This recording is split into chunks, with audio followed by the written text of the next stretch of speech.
time. I'm slightly confused with my Luli Advent swap. I was trying to work it out yesterday. I can't remember which set was second. But I'm making a guess at these ones, and I think this is Anne from Droitwich Spa. So Anne, if these aren't the ones that you sent, I do apologise, but I don't suppose it really matters which order I open them in, does it? But I like to do it right. Excuse me. Right, and let's carry on in the prescribed order. Paula's first.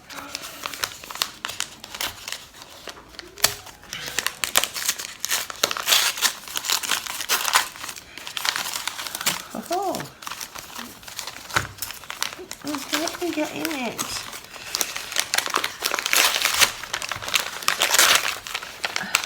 Oh, I've got a galaxy, a candle, a dark forest green bauble. I've got these two pretties for my shawl, and a cute little badger coaster. How sweet is that? I love it. Absolutely beautiful. Okay, so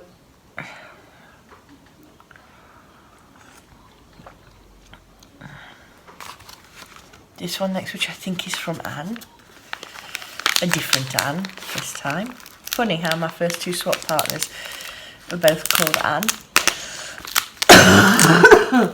Oh, excuse me, sorry. Let's have a look in here.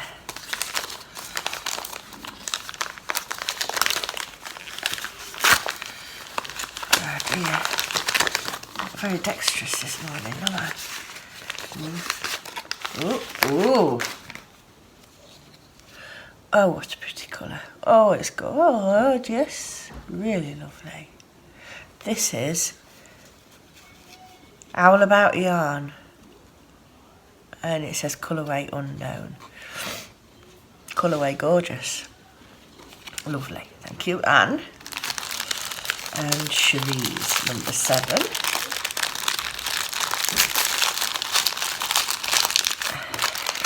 Why am I having such issues with sellotape?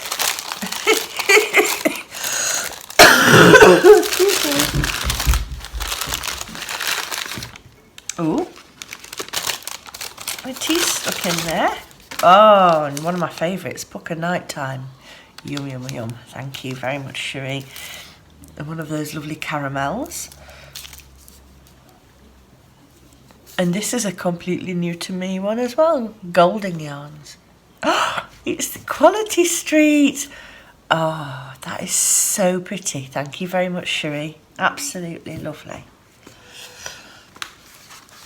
And now number 7 is Breakfast Special.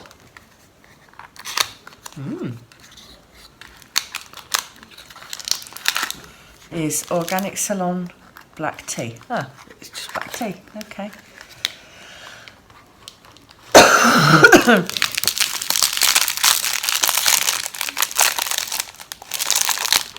There we go. Right, I'm going to go and wind these up and do a little bit of knitting because it's Saturday morning and I don't have to go anywhere yet. Hooray!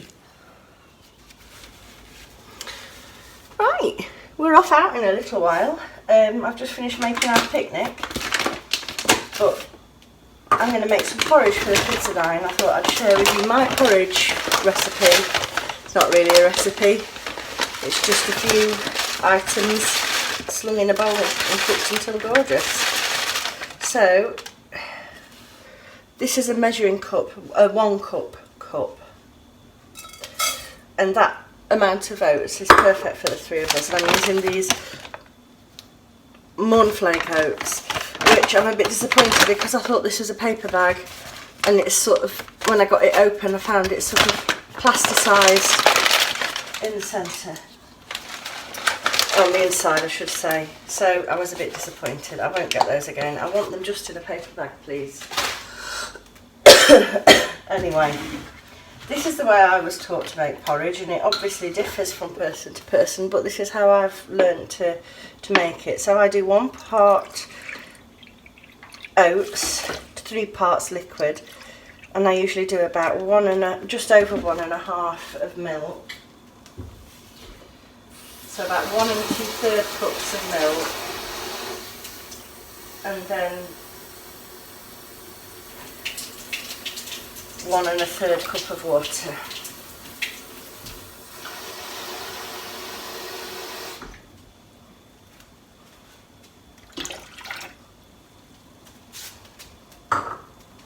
And then heat on, and this very important part, the tiniest amount of salt.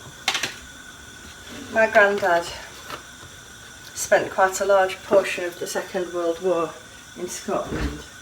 He developed an extremely particular way of having his porridge, and he said it was totally wrong with anything other than just salt in it. But I like it with other things in, but I do admit that if it doesn't have just the tiniest amount of salt in, it doesn't taste right to me. These are our usual breakfast bowls, and they are Gaydon Melamex bowls, which I bought in a charity shop well over a decade ago. They've been through the dishwasher umpteen times, and I know you're not meant to put melamine ware in, but I've actually got 4 of them, but this one got a chip in its side, which I was so disappointed at. But excuse me, still coughing well.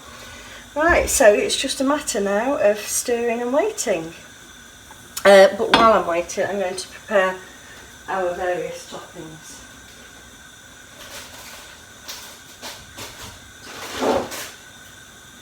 So the children and I absolutely love golden syrup in porridge.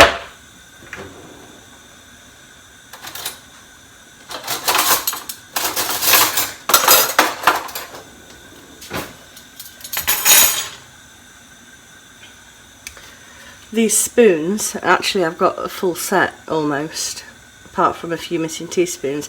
These were my grandma's posh silverware, and they are steel. Viners of Sheffield, which is quite a famous brand, and they've got, I can't actually remember the name of this design, but it's very popular. It was very popular in the 60s and 50s, and I've inherited these. So I'm going to put a little dollop of syrup in the bottom of the bowls for the kids, but I'm going to I'm going to resist, because I've actually managed to lose a little bit of weight recently, and I want to continue on that journey slowly. So what I'm going to have in mind, and I'm sure some of you will think, oh my god, that's the most disgusting thing I've ever heard, but I actually really enjoy this. I shall mash up some banana. It's only just ripe enough for my liking. I don't like them really, really ripe, but I also don't like them when they're still a little bit hard and starchy tasting. I'm very particular about bananas, and I really don't enjoy eating them on their own at all. But I do actually really like them in this form, which Mum has always, since we were kids, made us peanut butter and banana sandwiches, and I've actually discovered that I find that really tasty in my porridge. And the peanuts, because I know people say that oats are meant to be slow release energy, but on their own, without some form of protein mixed in with them, I find that not to be the case.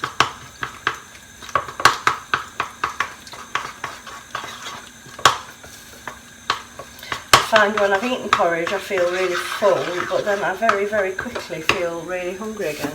It's most bizarre. Well, there you go. When I've put it out, I'm going to sprinkle some cranberries on the top for a little bit of festive flair and flavour. And that's it. Mmm. Piping hot and delicious. I've got my new scrappy Christmas socks on today with my walking boots. We're at Kettleston Hall in South Derbyshire, and hopefully we're going to see some festive Christmassy trimmings and get a nice walk as well.